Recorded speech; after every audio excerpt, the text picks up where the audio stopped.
Hey everybody, welcome back to Magic Orthodoxy. My name is David, and today we are going to go through another box from my deck collection. I've been collecting playing cards for, forever. Ever since I was old enough to ride my bike to the grocery store, I would pick up cards here and there, and started my collection when I was young. Still collect cards today. That's how this channel started, actually, as just a deck review channel where I would just go through my collection. And of course, people ask all the time. They say, "Hey, can we see it? Can we see all the boxes? Can you take everything out?" And I've said no every single time because even going through the boxes one at a time takes about 20 minutes. So every single box takes about 20 minutes to go through. Granted, I don't have to go that slow, but it's fun. So here we are at box 10. We've made it through 10 boxes, guys. 10 boxes, and we only have 40 more to go. So yeah, I always open these boxes up blind. It says to land on the side, so I'm guessing there's some of the special re-released DeLand decks in here, the mark decks that came out with the book, but you never know. They might not be in here. So I'm going to put these boxes off to the side and kind of look through them, see if I can group any together, and then we'll get started. All right, so surprisingly, there was a deck of red bikes in here. That's interesting. And I was wondering, are they special? No, they're just really old. Yellowed Edge, probably a deck I had for a really long time. So probably just been sitting here in the box, vegging out. So I don't know how interesting that is, but I still have a deck of red bikes hanging out in a box. So United States Playing Card Company, by the way, is my favorite, and I will always say they make the best cards on the planet. My favorite deck for doing Magic, my favorite deck for doing anything is red bikes. So you ever want to get me a birthday present, just send me a brick of red bikes. Aladdin's, also United States Playing Card Company, also not special. The United States Playing Card Company makes Aladdin's as part of their regular run. So if the 808 riderback design is not your shtick, you can get Aladdin's. And Aladdin's are popular amongst some. Let me adjust. Let me see. I don't ever stop the camera, guys, and re-edit if that's better, right? That's better. See, I'm not going to stop. I'm not going to stop and re-edit and say oh, that turned out bad. This is just me going through cards. Standard cards, right? Standard. You don't need to see Aladdin's. You've probably seen Aladdin's before. And you can always go to the Bicycle's website, go check them out. And you can scroll through a lot of their standard faces and standard back designs that they always have. Let's look at something else. I have some bin wangs in here. So, funny story, Pig Cake used to always have these on his show, and he always made fun of them. And I said, "Oh, I'll do a review for bin wangs and maybe have you do the opener." And he's like, "Oh, that's cool." So I ordered some bin wangs, and they came in bridge size, even though the guy's listing said they were poker size, and he showed poker cards in his pictures, but I got bridge. So that was a bummer. So I had to reorder them here in poker, and Pig Cake laughed at me because he's like, "I got bricks and bricks of these." So they're supposed to look like bees from Bicycle, right? Casino backs, but they're knockoffs. So they're made on horrible paper, and they feel horrible. And this, turns out, is my mnemonica trainer. So on the faces, I've got the numbers for mnemonica. So that's what I used to practice mnemonica, was a deck of bin wangs, because they're garbagey cards. Number one. So I guess I could show you blue, since I didn't know that red deck. And did you notice, the felt pen, even the felt pen didn't want to stick to the surface of that card, it was already coming off. These feel horrible. You know, the way cards feel that come from a novelty store, they feel like that. They feel like they were just printed on papery cardstock. The edges are sharp. Like you could get a paper cut from these. They're so sharp. So garbagey cards. Pigcake likes them. He thinks they're, well, I think he does them ironically. There's a ad card down there. And what else we got? Black Roses. Man, there seems to be a Black Roses deck in like every box, right? Well, there might be because I'm a huge fan. Polyantha, right? Double Black Rose on this one. Very unique deck for Daniel Snyder. Kind of moved away from his normal look. And his court cards are always custom. And in this case, they're all black. They don't have any color. And if you ever want to know what Daniel Snyder looks like, that's what he looks like. King of Clubs, I believe, is Keir Gomes, I want to say. I know it's not me. Guy. And, you know, standard. Whoops. Standard. The red is a little darker than most blacks. Yeah. But all around, Black Roses are a fun deck. Fun series to collect. Been a lot of fun. I've been with him since the beginning. Illusionist, Peak 15. I think this is a fanning deck, meaning that it's got different quadrants. So it depends on how you do it. So you could do it like that, and you get, you know, one look. You could do it from that corner, and you get that look. You could do it from this corner and get a different look. There's a Wackadoo Gaff card in there. There's a double backer. There's your Ace of Spades. Original court cards. Original pips and indices. Original layout. Well, these courts aren't original. Maybe it was just that Jack of Diamonds. So there's your courts. Let's check. Unless that Jack of Diamonds was a fluke. I don't know. There's no Jack of Diamonds there. So I guess he was custom. Just one lone custom court card. It's a little weird, isn't it?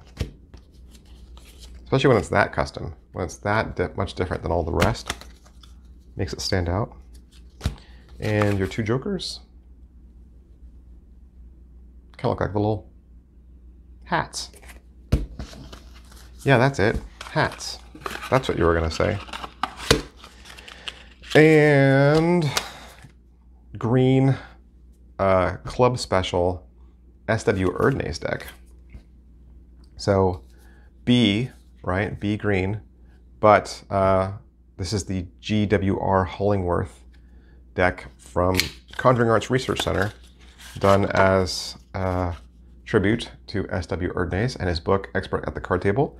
And whenever these decks come out, I always collect them. I think I have pretty much every Erdnase Expert at the Card Table deck. And this is the initials and some drawings from the books. You got vintage courts, big, huge exploded pips, made to look like a deck of cards that would have come out or been used in play at the time, except for David Blaine is the King of Spades. That's because Conjuring Arts Research Center has an in with David Blaine. There's the man himself, SW Erdnase, with his back to you as the jokers. Oh, you know what else? I had 3 more Black Roses decks. I should have done those all together. That was dumb. Yeah, and they're all the Madison. No, this one's not. These two are the Madison collab that I did just in the last review, right? And then these are just the standard Black Roses decks, but done in kind of like a sky blue or a baby blue. Nice double border, a thick border and then an inside border. These are for a hotel. So like there's your card that you would use to fill out, like, did you enjoy your stay? Here's your room key card. And then light blue quartz, original quartz. You get the compliments of the casino jokers, Original faces, red, suits are light blue. A lot of the standard, very familiar courts he's used before, mostly his buddies. There's Daniel Schneider. Black suits here. I think that's Gwr Gomes again. Is that Gwr Gomes? I think so. Gwr Gomes is another deck reviewer out there, and he's much better than I am. Much better. Better cinematographer, funnier, he's way more attractive. Go check his channel out, give him a like and a follow. Green and blue, these are the remedies, right? That was a collab with Daniel Madison and Daniel Schneider. And for the most part, I mean, they're gonna look and feel like a deck of cards from Schneider. So, King of Clubs, look at that handsome devil. That's me. I should be the King of Clubs in every single one of his decks. I don't know why there should be any argument. I'm joking. I'm joking. King of Spades is David Blaine, right? And let's see, what else? There's gotta be some other fun ones in here, I think. So Joker is the Madison Raven. There's your Ace of Spades. And there's the Daniels. Yep. And of course, the other deck's gonna be exactly the same. So yeah, and it comes with your little Daniel Madison magic trick. I almost thought I put those in the wrong boxes, but I didn't. Butterflies. This is another deck that I backed, supported since the very beginning. Huge fan of Andre Senica. He's been on Penn and Teller Fool Us. This is a marked deck like no other. And I believe this is actually his prototype, which was just as good as the actual release, if not better. So full bleed back design, lots going on in this design, but this deck is it wouldn't even be fair to call it a tool. It is a weapon. It is a weapon. There's just so much built into this. It's marked in so many different ways. It's marked here. It's even marked on the sides. So insane, but standard, right? Which makes it another really good deck for magic tricks, because very familiar courts, very familiar pips and indices. Got that beautiful butterfly Ace of Spades. Since this was the prototype, I don't know if it's going to have jokers. It might have had cards that, oh, it did. Okay. Had 3 jokers. So when it came out, I took this on an airplane and spent the entire flight learning the marking system. And I had it down. And I have since forgotten it because it didn't go into my everyday rotation. So this is why the box was called DeLand, because it has all the DeLand decks in it. And another huge fandom for me is some of the old school mark decks, and there's debate. Is it the $100 deck or is it the $1 deck? Because, you know, in today's market, it would be the $100 deck, because that would make it, you know, like, ooh.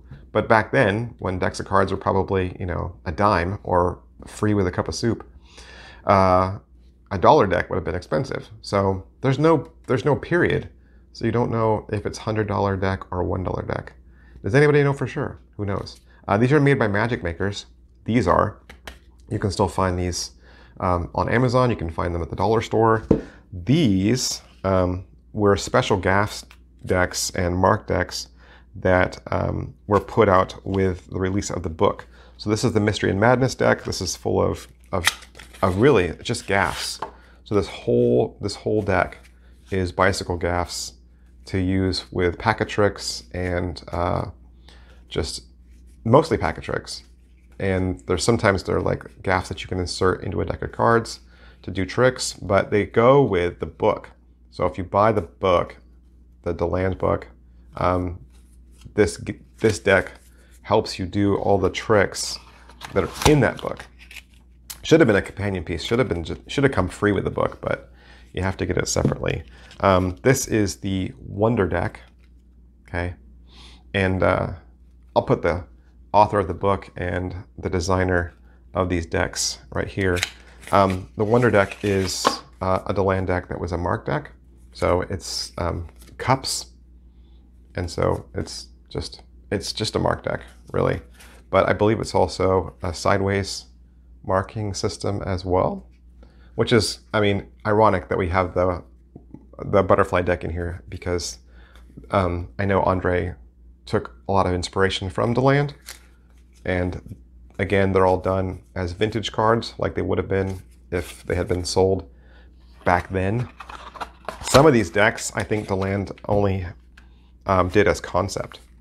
This is the automatic playing cards, so again, I think it's just like the blue, except it's red.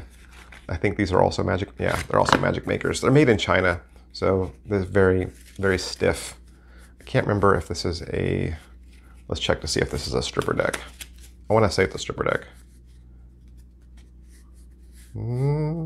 Is it? Yep. So that's what that was. This is a stripper deck. Look at that glossy back. That just tells you right away, not good paper.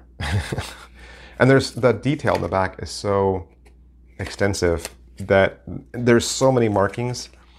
It's just almost impossible to use because your eye is just darting around everywhere. So this is the red version of, or sorry, this is the blue version of this. They go together. This is automatic trick cards. So again, this is, who wouldn't think that was a marked deck? What do you mean that's a marked deck? Are you serious? I can't even tell. I say that ironically. And again, if you look, marked on the edges. But the faces are going to be the same. They pretty much use the same faces because they were all released at the same time. It was a project that was done as a restorative project. You like to go back and find all of DeLand's designs. These two DeLand decks are from Penguin Magic though. So different, and they are also marked decks. So this is Daisy, and this is Nifty, okay? And they were also decks that DeLand designed and also recreated, re-released. And you can see this is probably a wheel-based marking system, right? And you can see how the edges, it goes all the way to the edge there. But these are done from Penguin. So there's your jokers. I like these quartz better. Made to look, again, old school, like how they would have looked back in the past when DeLand was prolific. I mean, he made little pack of tricks and he sold them, and magicians bought them. Like he was very successful in making gaffs, and a lot of classic gaffs that you think about today as being like a standard, like, oh yeah, that's a cool gaff card, probably invented by DeLand. So can you tell that's a mark back? Nah, there's no way. How could that possibly be marked? That doesn't look like a code or a system at all, right? So same exact face. I want to say this was a Kickstarter too. That's what my memory is telling me, that they were released together on Kickstarter. I want to say that. So I know I've done reviews for these. I don't know that I've done a review for all of these. I've done a review for the book, the Mystery and Madness book, but I've kind of put off doing a DeLand review. So these are all the boxes that were in box 10. So let me know what you think down below. Tell me your favorite cards that were in this box, and if you like seeing these, let me know. I read all the comments, and so this one wasn't that long. This one was like, what, 15 minutes? So, but if you want me to keep going through my collection, tell me down below. and I probably will anyway because, you know, I got nothing else to do. Thanks, guys. See you next time. Bye.